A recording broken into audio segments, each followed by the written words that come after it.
Chapter 1. The human being is the only animal that thinks about the future. One defining nature of humanity is that we often think about the future, while non-human animals often act as though they have the capacity to think about the future. Only humans really can. Conscious experience is humans' greatest achievement.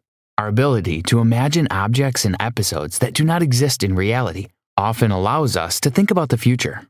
A philosopher once noted that the human brain is an anticipation machine, and making future is the most important thing it does. The brain is like an abacus.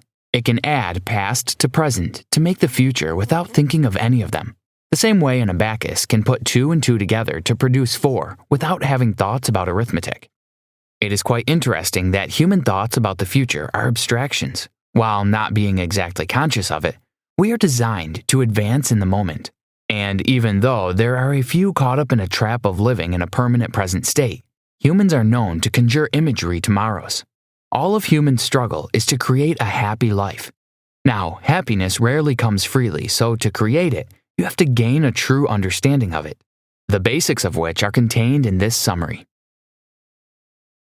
Chapter 2. Happiness is a feeling so subjective that people can be wrong about their own emotional experience. Happiness is used to indicate 3 things. Emotional happiness. The most basic of the 3, emotional happiness. The most basic of the 3, emotional happiness, is a phrase for a feeling and an experience. Emotional happiness is a subjective state, and therefore has no objective referent. It is a feeling like the one that makes our bellies warm. Moral happiness. There's a school of thought that follows that the word happiness does not indicate a good feeling. Rather, it indicates a very special good feeling that stems from living one's life in a proper and morally right way. A Socrates and non-pig-like way. Judgmental happiness. This is when the word is used to express a belief about the merits of some things. In this case, when we use the word happy, we are saying that something is a potential source of a pleasurable feeling, even if we don't necessarily feel it at the moment. Happiness as a subjective feeling is difficult to explain to ourselves and to others. Due to the subjectivity therein, it's very difficult to evaluate people's claim of their own happiness. A great number of people cannot plan or imagine their future accurately. This is largely due to the fact that experience is subjective. Ideally, people shouldn't know how others are feeling, but they are expected to know how they feel themselves. It is therefore strange when sometimes people seem not to know their hearts. Oftentimes, people say what they perceive to be true, but their perception is wrong. The idea that we can have mistaken feelings about some things seems impossible, but it does happen. Sometimes we feel pain when there actually is none, and there are few times we do not feel pain when in fact we are in pain. There is a difference between feeling pain and believing one is feeling pain. Chapter 3. Human experience is distinct from awareness as our recollections aren't perfect. The concepts of experience and awareness might seem alike, but there is quite a huge distinction. This disassociation can cause a lot of confusion with our emotions and experiences. This gap between experiences can be bridged by keeping in mind these 3 premises. Number 1. There is no perfectly reliable tool to measure someone's happiness. Many devices have been created by scientists to this end, yet they all end up being another imperfect approximation of the truth. Subjective happiness made sure of that. Therefore, we need to accept and sort of embrace the imperfection of truth-measuring methods. Number 2. There are other measures to happiness, but the measures of subjective experience, despite their flaws, are better options. The honest, real-timed report might have its own imperfections, but it is the least flawed. Other means, such as physiography and electromyography, are much more rigorous, scientific, and more objective than a person's claims. Number 3. Imperfections in measurement are only a problem when we don't recognize them. If recognized, the researcher could opt for the option of large numbers. Example, ask many people the same questions and opt for the most common answers. This has lots of odds, but calculations can be properly done. We often like to think that our recollections are completely accurate, but the truth is the brain is tricky. In fact, our recollections often lack accuracy or realism. This is largely due to the fact that our imagination relies heavily on memory and perception, which are prone to add false details to our recollections and thoughts. There are certain details we miss out on, yet our brain fills them up. Our brains attempt to complete the missing piece in the puzzle. Good intentions, maybe, but this does threaten the idea of truth. We see things that aren't really there, remember things that didn't really happen because our brain chooses to fill up for these things.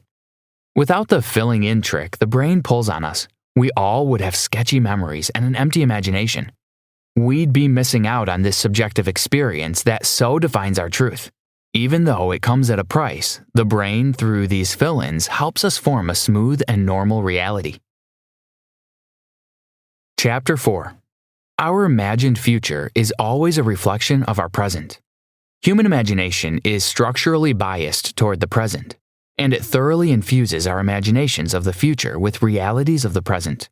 Just like the past is different from the present and the future are two separate worlds which often get mixed up in the head. This makes people carry projections of their current circumstance and values onto the future. It's often a problem to have the present and the future mixed up, as the future is often so distinct from the present so that the projections are misleading. Humans do not just sit down with a sheet of paper and start logically listing the pros and cons of the future events we are contemplating, but rather, we contemplate them by stimulating those events in our imaginations, and then noting our emotional reactions to the stimulation. Just as imagination previews objects, so does it pre-feel events. Daniel Todd Gilbert. Pre-feeling is kinder on our minds than logical thinking. It allows us to predict our emotions better than logical thinking. It's often more accurate to depend on our emotional reaction as opposed to thinking long and hard. Pre-feeling allows non-thinkers to predict their future satisfaction more accurately than thinkers do. However, pre-feeling has its own limitations. We can't always rely on how we feel when we imagine something. This is largely because our sensory organs can't handle a collision of imagination and reality. We can't see or feel two things at once. We can't imagine a penguin when in fact we are seeing an ostrich. Same way, we can't feel good about an imaginary future when we are feeling bad about the actual present. Chapter 5. While humans tend to tire of a constant recurrence of events, our future is shaped by the present. The wonder and thrills of some experiences wane in the face of repetition. This is because we quickly adapt to experiences and they yield less pleasure with more occurrence. This is called habituation or declining marginal utility. Habituation occurs when an innate response to a frequently repeated stimuli diminishes. Humans can, however, beat habituation using these two ways. Time. One way to avoid habituation is to increase the amount of time that separates repetitions of an existence. Spaced experiences offer endless delight and, as such, are less likely to tire one out. Variety. In order to avoid habituation, it is important to spice up one's experiences, or we might end up boring ourselves or partners. Time and variety are two ways to combat habituation, and one of the two is effective enough.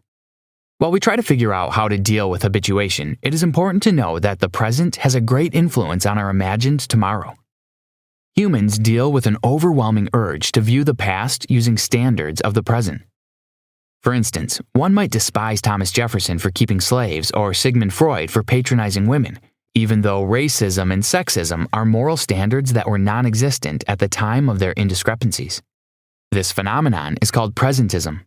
Presentism poses a problem to futurians and is worse when people have to look forward rather than backward. Predictions of the future are made in the present, and as such, the former is always influenced by the latter. Our thoughts and feelings now have a very strong influence on how we think and feel in the future. This is because the reality of the present is so strong that it projects on our imagined future. Chapter 6. The human psychological system must effectively defend the mind against pain. It is clear that things cannot be other than the way they are. For as all things have been created for some end, they must necessarily be created for the best end. For instance, noses were made to support spectacles, hence we wear spectacles. Legs, as anyone can see, were made for breeches, and so we wear breeches. Stones were made to be shaped into castles. Thus, my lord has a fine castle because the greatest baron in the province ought to have the finest house. And because pigs were made to be eaten, we eat pork all year round. So those who say that everything is well are speaking foolishly. They should say that everything is best. Dr. Pangloss. Rather than think of humans the way Pangloss has described, we could think of them as having a psychological immune system that defends the mind against unhappiness in much the same way that the physical immune system defends the body against illness. The physical immune system is designed to defend the body well. However, it can't overplay its part. If the physical immune system is hypoactive, we are left prone to infections. Also, if it is hyperactive, it tends to defend the body against itself, leading to autoimmune disease. There has to be a balance. This condition equally applies to the psychological immune system. The psychological immune system must not overdefend us in the face of loss, failure, misfortune, or rejection. However, it needs to defend us well enough. A healthy psychological immune system strikes a balance that allows us to feel good enough to cope with our situation, but bad enough to do something about it. Chapter 7. We are often immune to reality. Human psychology is a defense system that always finds a way to shift blame in the face of sad experiences. Large-scale assaults on our happiness trigger our psychological defenses. However, not every little inconvenience triggers these defenses. Little stocks do not trigger our psychological defenses. This way, it is sometimes more difficult to achieve a positive view of a bad experience than a very bad experience. Intense suffering triggers our psychological defenses, influencing our experiences in ways we don't expect. When the experience we're having is not the one we want, our first reaction is to find a different one. This explains why we return bad gadgets, check out of unsatisfactory hotels, and stop hanging out with people that make us feel uncomfortable. However, when we can't change an experience, our mind resorts to changing our view of the experience. We often find a positive view of things we're stuck with, like annoying uncles and lousy sisters. Our mind is trained to find these silver linings only when we must, when it's inescapably, inevitably, and irrevocably ours. Inescapable experiences trigger our psychological defenses that enable us to have a positive view of those circumstances, but we do not have an inkling that this would happen. Chapter 8. Our memory often misrepresents the past. Humans should learn from their experiences, and that is just what we do. We try to avoid repeating experiences that have caused us embarrassment and regret. But then, we often don't remember these events accurately so as to take steps to avoid them in the future. This is because our memory clips and saves key elements of an experience, and then uses these elements to rewrite the story whenever we seek a recollection. This explains why we usually remember only the significant details of past events. The clip and save method is quite effective. However, it has its own few quirks. We naturally assume that the things that come easily to mind are things we frequently experience. Our memory clips and saves key elements of the past experience, and whenever we seek a recollection, use them to rewrite the story. What we don't realize is that sometimes details of an event easily come to mind because such an event is uncommon, because we paid special attention to it while the event was taking place. And because of this error, we sometimes plan wrongly ahead. This error of misrepresenting the past can cause us to imagine the future wrongly, as it affects our predictions of our emotional future. Our memory for emotional episodes is greatly influenced by unusual theories about how we must have felt in the past, all of which are full of errors that compromise our ability to learn from our experience. Chapter 9. Rather than our memories, it's safer to rely on the experiences of others. The future is hard to see, but we're all headed there someday, and it's up to us to make decisions to aim for the futures we want or get away from the ones we're avoiding. We all owe it to ourselves to make sure that our dreams and wishes for our respective futures come true. And to do this, we must take appropriate actions and steps that will lead us right to the life we want. It's up to each one of us to make the future we want for ourselves come to reality. We are, however, bound to make mistakes while imagining our future. So, how do we decide what to do? The experience of others. One of the benefits of being a social and linguistic animal is that we can capitalize on the experience of others rather than trying to figure everything out for ourselves. Daniel Todd Gilbert. Rather than rely on our far from perfect memory, it's safer to turn to past experiences of the people around us. We don't have to imagine what it would feel like to marry a doctor, change jobs, or move to a new house when we have people around us eager to share from their wealth of experiences. Conclusion. Imagination has its own shortcomings, as it often fails to provide us with accurate previews of our emotional futures. Our imagination fills in and leaves out as it deems fit, projects the past onto the future, and also fails to recognize that bad things won't feel so bad once they happen. These shows that imaginations aren't accurate predictions of our future emotional experiences. Our thoughts and feelings today lead up to our thoughts and feelings in the future. Therefore, the best way to predict our feelings tomorrow is to see how others are feeling today. People, however, do not often use this method as they should. We pay little or no attention to the present as a gauge for tomorrow. We should do better. Even though it doesn't suit our ego, we should always listen to people communicate their beliefs about happiness. This way, we can shape up an accurate idea of satisfaction. We need to acknowledge that we have a lot to learn from the emotional experience of others, and it does make sense to observe their level of happiness in different circumstances. Only this way can we quite accurately gauge a healthy future emotional well-being and thus create our own happiness. Try this. Rid yourself of all narcissistic views and behaviors. Clear out the garbage and take control of your emotional state of mind. Learn from the experiences of people around you. Things might not look very clear from the outside, but look deep inside. There's always something to learn.